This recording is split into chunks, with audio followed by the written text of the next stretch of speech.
Ito po ang ating Africa Coconut Air crib / playpen na rin po siya. This is small demo pull out from Japan. Complete po ito with bag, with box, and with manual. Okay? So, again, this is small demo pull out from Japan. So, expect po meron lang po siyang konting stain, mga konting stain. Natanggal yan, sunrock sila. Natanggal naman siya. Wash nyo na lang po siya, hindi lang po namin ma-wash kasi nga po, nag-uulat-ulan po. Ayan. So, may stock lang po sa amin ito na matagal kapag hintayin namin gumanda yung panahon. Ayan. So, natatanggal po yan, itong stain lang yan. Kasi syempre na-stock lang po siya. Hindi siya yung stain na mancha. I mean mancha na parang siyang faded or discoloration. Wala po. Mancha lang po talaga po siya na washable. Ayan, ang okay? ganda niyang frame. So, again, this is crib / playpen, and then ang tawag dito, drop side. So, ayan po yung setup niya kapag naka-drop side. May gulong. Meron siyang wheels. Ayan, para bubuhatin nyo lang po siya. Pero yung frame yun, ang ganda. All in all, napakaganda ng condition po nito. Like nyo siya. Yes. Ayan. So, sukatin muna natin yung kanyang higaan.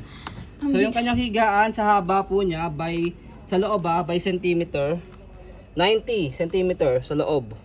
Yung lapad po niya, ayan, 61, 90 and 61. Okay? Lambot. So, meron naman po siyang manual again para makita nyo po kung paano po siya i-set up.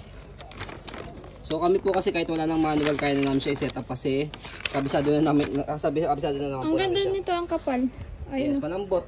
Kahit di ka na mag-zoom. So, ang brand new price po nito para may idea po kayo 20 to 24,000, pero we selling this as 5,000 lang. Sobrang mura. Yan.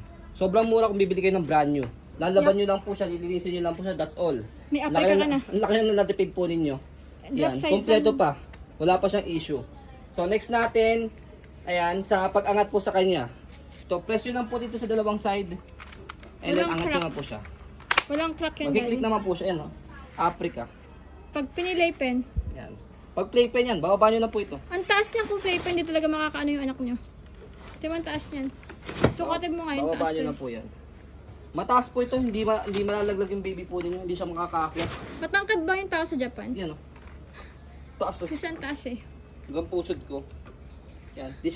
Hindi siya makakaangat dyan. Easy lang pala siya to Yan. Diba? Foldable pa. Okay. So meron naman siyang, again may manual naman siya kung paano siya i-install. Hindi po kayo mahihirapan. Go. Okay, so ayan po. As you can see, very details po kami sa ayan po pag video. Kasi ang aming shop policy, no refund, no exchange. What you see is what you get. So po, maraming salamat. Have a nice day and God bless po. And by the way, this is foldable. Foldable po siya, kaya kung nasa outing po kayo, pwede nyo po siyang dalhin. Okay? So ganito po siya kapag naka-fold. Yan. And then yung kanyang gulong, by the way, pag nakalagay na po sa isang lugar, pwede nyo po siyang buhatin lang sa isang side, dito lang, and then tulak nyo lang siya. See? Hindi na kailang Hindi kayo buhat. hassle, buhatin siya ng isang buo. Ito nyo yung bago-bago. Pati yung body frame. Ito pa yung plastic niya. Yun lang naman. Kasi pag naka-display sa mall, madudumihan kasi kakahawak. So, lalabhan nyo talaga siya. Syempre na-stock siya. Go. So, ayan po, as you can see, very details po kami. Maraming salamat po. Have a nice day and God bless po.